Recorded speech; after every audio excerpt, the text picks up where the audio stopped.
नमस्कार।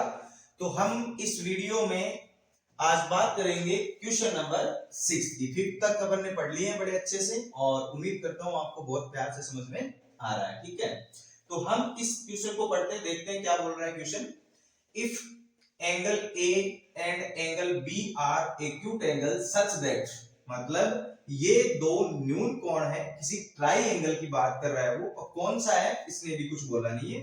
वेयर, जहां पे cos A is equals to cos B, यानी cos A का रेशियो cos B के रेशियो के बराबर है, देन शो दैट, तो आप प्रूफ कीजिए या फिर सिद्ध कीजिए कि एंगल A जो है वो एंगल B के बराबर है। सिर्फ अब आप ध्यान से देखिएगा, इस एंगल A और B को हमें प्रूफ करना है, बराबर करना है। हम सबसे पहले let triangle ABC any, sorry यहां पे आप लिखिएगा triangle ABC be any triangle,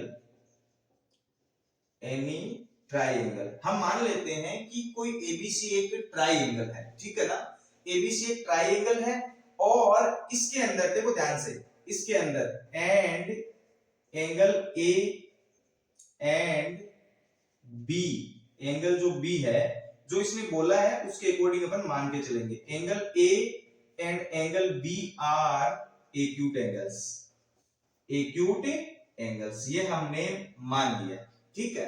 अब आप यहाँ पे एक ट्राइंगल मान लीजिएगा, जो इसने बोला है उसके अकॉर्डिंग ये हमने मान लिया है triangle A B and C। यहाँ पे ए बी एक्यूट एंगल है, बी भी एक्यूट एंगल है। अगर आप देख पा रहे हो तो 90 डिग्री से दोनों के दोनों छोटे एंगल है, ठीक है।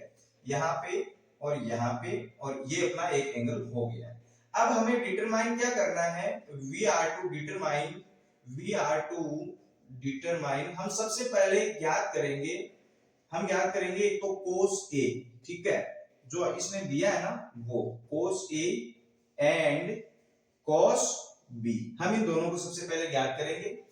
अब आप एक चीज ध्यान से देखिएगा, हमें इसको एक राइट एंगल ट्रायंगल बनाना पड़ेगा। हमें प्रूफ अगर एंगल A और B को करना है तो, क्योंकि हमारे पास जो भी इसने मैटर दे रखा है क्वेश्चन में वो पर्याप्त नहीं है, इनफ नहीं है ये क्वेश्चन जो है इसको प्रूफ करने के लिए, ठीक है।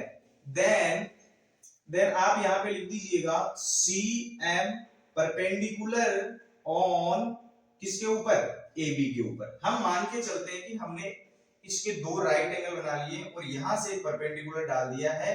जो बिंदु हमारे पास यहाँ पे पॉइंट जो आएगा वो हमने मान लिया है M, ठीक है। और ये जो परपेंडिकुलर है ये हमारा 90 डिग्री के इसके ऊपर टिक रहा है। इसका मतलब है कि 90 डिग्री के ऊपर जो CM लाइन है वो AB लाइन के ऊपर टिक रही है, ठीक है। M पॉइंट पे जाके वो मिल रही है। आपने इतना देख लिया, अब आप ध्यान से देखिएगा बहुत ही प्यार से, ठीक है। इस ट्रायंगल की अपन बात करेंगे सबसे पहले इधर वाले की। नाउ इन ट्रायंगल ACM, हम सिर्फ ACM के लिए बात करेंगे और इसके अंदर हम बात करेंगे cos A की, क्योंकि हमें cos A और cos B निकालना है।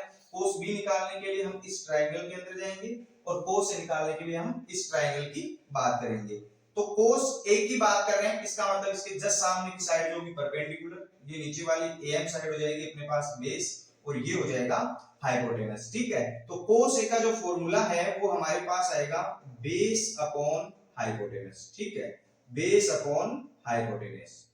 अब बेस अपॉन हाइपोटेनस, तो इसके अकॉर्डिंग, इस एंगल A के अकॉर्डिंग हमारा बेस क्या है, AM, ठीक है।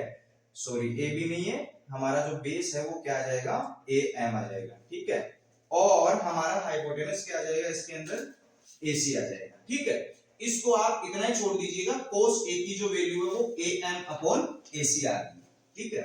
अब आप अगेन यहां पे लिखिए, अगेन इन ट्राइएंगल CMB, ठीक है, CMB, इसके अंदर हम बात करेंगे cos B के लिए। cos B मतलब सेम टू सेम यही फॉर्मूला हो जाएगा उसके लिए, बेस अपॉन हाइपोटेनस, ठीक है, बेस अपॉन हाइपोटेनस, ठीक है, यहां पे लिख दीजिएगा। इस ट्रायंगल में अगर हम एंगल B की बात कर रहे हैं, ध्यान से देखिएगा, एंगल बी की बात कर रहे हैं, ट्राइंगल हमने लिया है CMB, इसको आप भूल जाएगा ये वाले को, सिर्फ इतने ट्राइंगल की बात कर रहे हैं। बी की बात कर रहे हैं एंगल की, तो मैंने आपको बोला था कि जो भी थीटा या फिर एंगल हम लेते हैं उसके जस्ट सामने की साइड होती है परपेंडिकुलर, नीचे वाली साइड हो जाएगी बेस, और ये हो जाएगा अपना क्या हो जाएगा, हाइपोटेन्यूज हो जाएगा। ठीक है, तो इसके अकॉर्डिंग जो इसका बेस है वो क्या आ जाएगा, MB या फिर BM। ठीक है, और जो इसका हाइपोटेन्यूज है वो अपने पास क्या आ जाएगा, BC। ठीक है, ये हमारे पास आ गया। अब आप ध्यान से देखिएगा, क्वेश्चन में हमें एक चीज बोली है, क्वेश्चन में हमें ये बोला है, अकॉर्डिंग टू क्वेश्चन में हमें ये बोला है कि cos A जो है वो cos B के बराबर है, cos A बराबर cos B, हमको ये क्वेश्चन ने बोला है, हम अपनी मर्जी से नहीं कर रहे। ठीक है, तो अगर cos A बराबर cos B है, अब आप ध्यान से देखिएगा, cos A बराबर cos B है, तो हम लिख सकते हैं AM अपॉन AC बराबर, ध्यान से देखिएगा, BM अपॉन BC। ठीक है, अब तीसरी मैं इसको अपनी तरफ से जोड़ रहा हूं, CM अपॉन CM जो है वो इसमें कॉमन है, आप यहाँ पे लिखो तो भी ठीक है, CM अपॉन CM कोई दिक्कत नहीं है, यहाँ पे लिख दीजिएगा CM अपॉन CM। ठीक है, ये कॉमन है, और आप यहाँ पे इसको ऐसे भी लिख सकते हो कि ये वाली साइड जो है हमारी क्या हो जाएगी, कॉमन हो जाएगी। ठीक है, तो यहाँ पे अपन ने ये लिख लिया है, देखिएगा ध्यान से। ठीक है, हमारे पास ये आ गया है अपना AM अपॉन AC बराबर BM अपॉन BC, और CM जो है वो दोनों ट्राइंगल्स के अंदर है, इसको आप कॉमन साइड बोल सकते हो, उभयनिष्ठ रेखा है, ये दोनों ट्राइंगल के अंदर आ रही है, कॉमन है। ठीक है, अब आप एक चीज बताइए, अगर आपने 9th में ट्राइंगल पढ़े हो, ट्राइंगल के बारे में पढ़ा हो, तो आपने पढ़ा होगा SSS सिमिलरिटी। ठीक है, समरूप त्रिभुजों के लिए रूल होते हैं SAS, SSS, angle side angle, उनमें से यहां अगर इनका रेशियो बराबर है, इसका मतलब by SSS similarity certain you can say that दोनों triangle, both are triangle ACM and CMB are similar, and similar triangles have corresponding angles are equal and corresponding sides ratio are equal। मेरा कहने का मतलब ये है कि ये दोनों त्रिभुज ट्राइंगल इसके अकॉर्डिंग सिमिलर हो जाते हैं, और जो सिमिलर ट्राइंगल होते हैं उनके कोरस्पॉन्डिंग एंगल मतलब संगत कोण। संगत कोण का मतलब ये होता है जैसे ट्राइंगल ABC, ध्यान से देखिएगा, सिमिलर होता है ट्राइंगल PQR के, तो जो एंगल A है वो P एंगल के बराबर होगा, एंगल B है वो Q एंगल के बराबर होगा, एंगल C है वो R एंगल के बराबर होगा। कहने का मतलब फर्स्ट लेटर कोण बराबर, मिडल लेटर जो है वो मिडल लेटर वाले कोण के बराबर, और C आखिरी जो लेटर है वो आखिरी वाले के बराबर। इसका मतलब ये है कि हम ये बोल सकते हैं, ध्यान से देखिएगा, इसके नीचे हम एक लाइन लिखेंगे, by SSS rule of similarity. ठीक है, सिमिलरिटी हम कह सकते हैं, वी कैन से दैट, हम ये कह सकते हैं कि we can say that triangle, कौन सा, ध्यान से देखिएगा, CMA, आप ऐसे लिखिएगा इसको, CMA सिमिलर होगा CMB।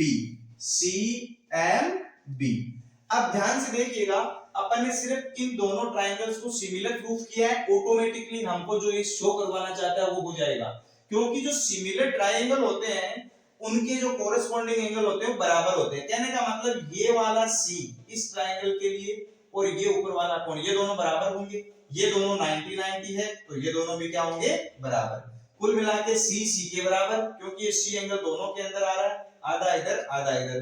MM दोनों एंगल देखो 90-90 के, क्योंकि अपन ने इसमें परपेंडिकुलर डाला हुआ है। ठीक है, और जो बचा हुआ एंगल है क्या, A और B, ध्यान से देखिएगा, A और B।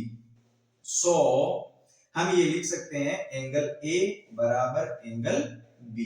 यहां पे कोष्टक में एक चीज लिखनी है, तो जो लिखना है वो ये है कि corresponding angles of similar triangle are equal. जो सिमिलर ट्राइंगल होते हैं उनके कोरेस्पॉन्डिंग जो एंगल होते हैं वो बराबर होते हैं। कोरेस्पॉन्डिंग एंगल का मतलब है संगत कोण।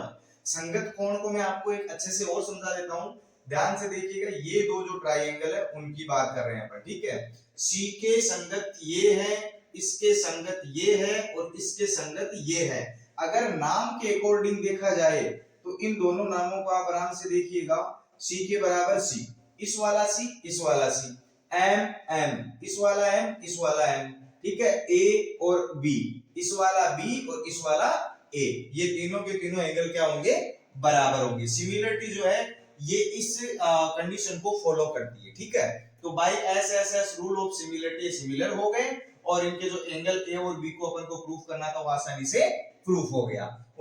उम्मीद है कि आपको बड़े प्यार से समझ में आया है।